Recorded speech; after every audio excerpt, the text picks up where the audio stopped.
Hi, this is Annie. Thanks for joining me. And today we're going to do Law of Assumption. I don't know, the energy's been pretty intense. Have any of you seen any of the lights? I'm drawing a blank here. We've had some G6 solar flares, and it's causing the lights in the sky at night. We saw some here in South Carolina,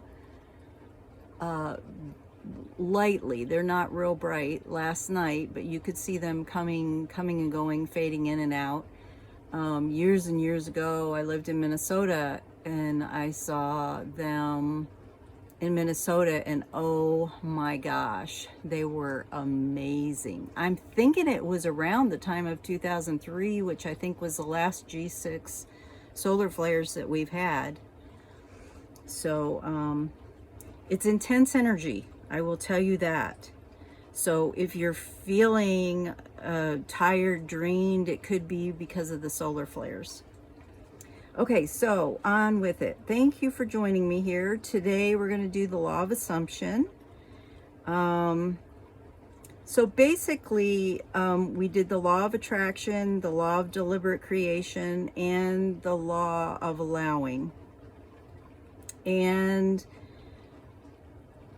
those were brought in, that information was brought in by Abraham Hicks. The Law of Assumption is Neville Goddard's. Most people bring in Neville Goddard's information on the Law of Assumption and follow that. So the Law of Assumption is a process of bringing your thoughts, dreams, desires, and your intentions into manifestation. You have to remember our thoughts and our feelings that make them more impactful influence our realities and our circumstances. So you have to know what you want, what you desire, what your dreams are, without limitations. Then you get out of the ego mind that creates the limitations, that doesn't allow you to think that you can have anything that you want. And then you create with your intention to coincide with your desires and your dreams as if they have already happened. And this changes our vibration. Now, to me, if you take the Law of Attraction, the Law of Deliberate Creation, and the Law of Allowing, and you really understand them and fully work them, it's pretty much the same thing as Law of Assumption.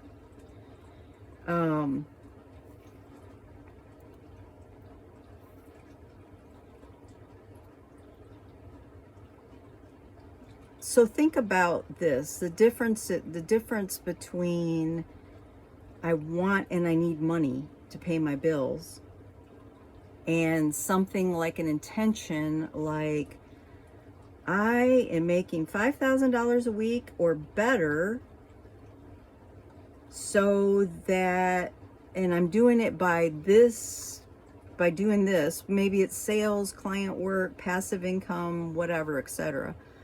And I'm helping others by blank, whatever that is, feeding people like Tony Robbins does, volunteering your time somewhere, teaching others how to be positive and be deliberate creators, etc.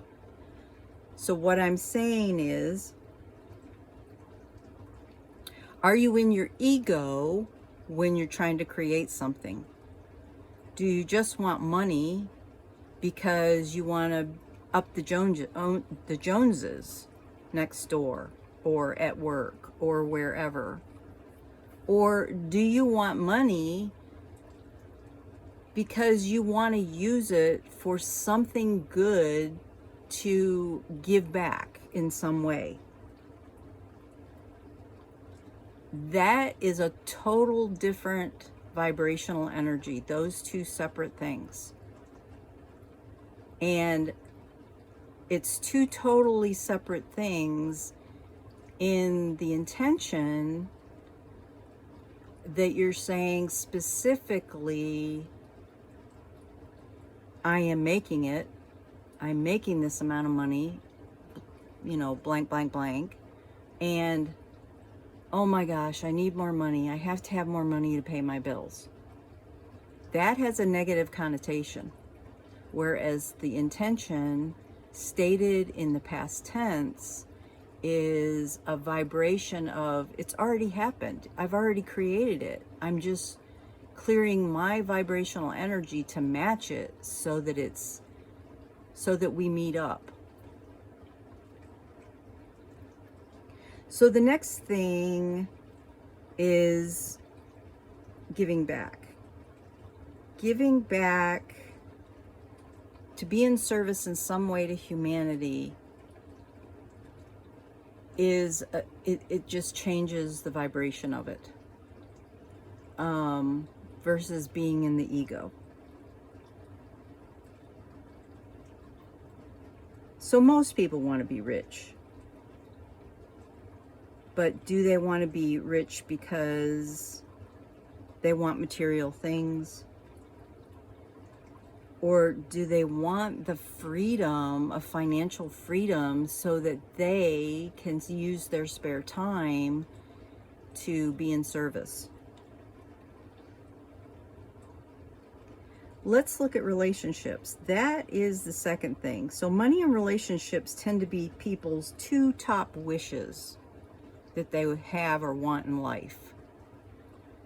So if we look at relationships, imagine being single and intending to manifest a healthy, loving, harmonious relationship, then being in service to humanity by showing what a healthy, loving, harmonious relationship is and teaching others how to create that in their life, rather than a couple, a relationship tolerating each other, or living their life together but separate in a way. I don't mean a codependent way is healthy. What I mean is in a way that they don't consider each other, they don't communicate with each other, they're just basically existing together. Wouldn't you rather live a harmonious relationship, a harmonious, loving relationship? And I think all of us probably have been in those relationships, most all of us. There are some people who, from a very young age, they find their match and they live, not that you don't have struggles, because all relationships have struggles, but they're able to work through it. And that's because both people are willing to work through it. If you're in a relationship and one is willing to work through it and the other isn't, there's not a high chance that that relationship is going to be a relationship where they can work through the big things that come along. And maybe that is not the relationship that is going to create a harmonious relationship for you. And if you're in relationships that are not harmonious, what is it you need to release? What is it you need to let go of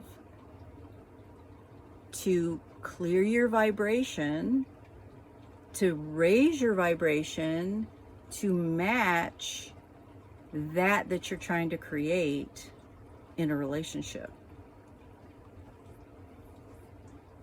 So after you decided what you want in your life, what you want your life to be like, what you want it to look like, feel like, then you've created your intentions, and the intentions are specific. The intentions talk about what it is that you want, like how much money you want to make a week or a month or a year. What you want to use that money for, the kind of relationship you want, being specific. Once you've written those intentions, then you go to visualization. So you can do it in meditation, you can do it just in quiet time, and just sit and visualize. And it's really almost like a daydream. Like you're seeing your life, you're seeing you living that life as if it's already happened, and it matches your intentions. You feel the emotions of it. You smell what that smells like. You hear what that sounds like. You use your senses. You be as detailed in your visualization about what you really want your life to be like. And the more detail using your senses, the better. This raises your vibration, and you'll find that your circumstances will start changing. If you do this on a regular basis, you will start to see little steps. And when the old stuff starts calling you back,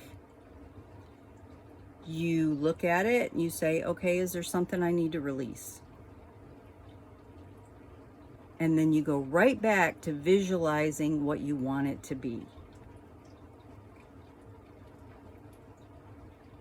And there's another thought that came to me while I was thinking about that.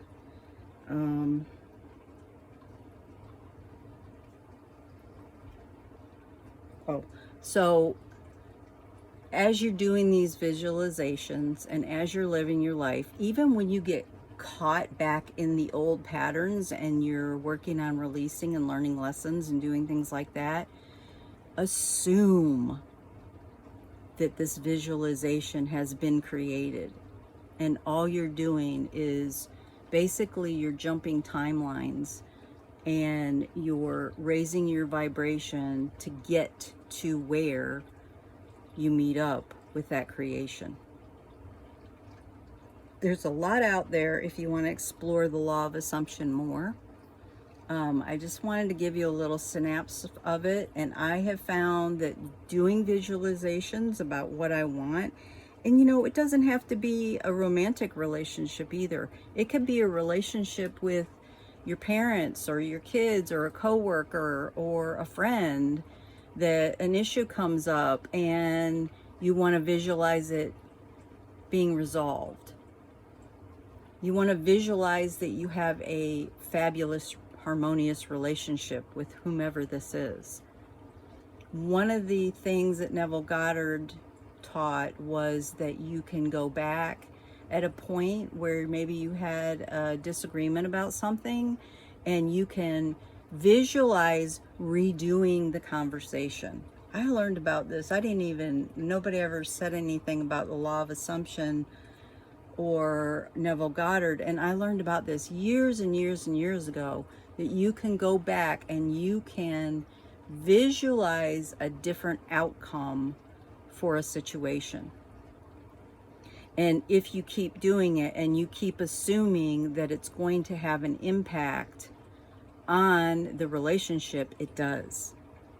It impacts the other person, it impacts you, and it changes, it transforms the energy. Remember, energy, you can't destroy energy. Energy only changes form. And everything is energy. So when you have conflict of any kind, all you need to do is transform it into a different, more positive energy. Okay. I pulled a couple cards here. I just thought were really good for this whole concept of law of attraction, law of deliberate creation, law of allowing, and law of assumption. And that is cooperation, cooperating with others. That doesn't mean that you don't set boundaries. It means that you look at where you have ego, where your ego is stopping you from creating harmonious life. Acceptance of what is and who is. The law of allowing is all about acceptance and allowing everybody and everything to be as they are. And maybe they are vibrating at a lower vibration. Is it your ego that is pulling you into having an argument or proving that you're right, proving that they're wrong? Detachment, and that's what you need to do. You need to detach. You need to let people just be. Let situations just be and let it unfold. According to the spiritual law, you have anything you can have anything your heart's desire. However, if your happiness and sense of security or feeling of power depends on someone or something else in your life, then you are attracted to the person or thing, and it is a chain which binds. And it binds you to a lower frequency, keeps you stuck. And then I have flexibility. And flexibility, life is change. And I know some astrological signs are fixed signs, and it's more difficult for them to change and be flexible, but life is change. And the more flexible that you are to just being in the flow of things, the easier life will be. So, acceptance is the key to inner peace. At times, we must accept things as they are. There is no point trying to change that which is beyond our control. And allowing for everything to flow is giving up that control, not trying to control things. Okay, thank you so much for joining me here. And if you would, please like, subscribe, share, leave me a comment if you'd like. And in the description box, I do have my email. I don't have a website at this point. And if you'd like any kind of healing session, if you want to discuss what your needs are, I do Akashic record clearing. I do transformational coaching. If you need some help along the way, just reach out to me and we'll see what we can do to help you. Thank you so much for joining me. Sending you lots and love and many blessings.